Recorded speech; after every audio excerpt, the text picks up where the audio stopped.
All right, folks, I'm going to try to do this. I am in love with this vintage speed shifter. I want you to hear how quiet this thing is.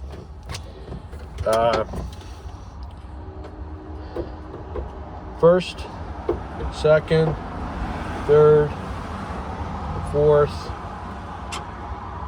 reverse. This thing is literally the smoothest operating shifter I have ever used. It's tight, it's precise, and man, I am absolutely hooked on this thing. Anyway, thought you'd like to see what this thing looks like. I traded my Hurst for it.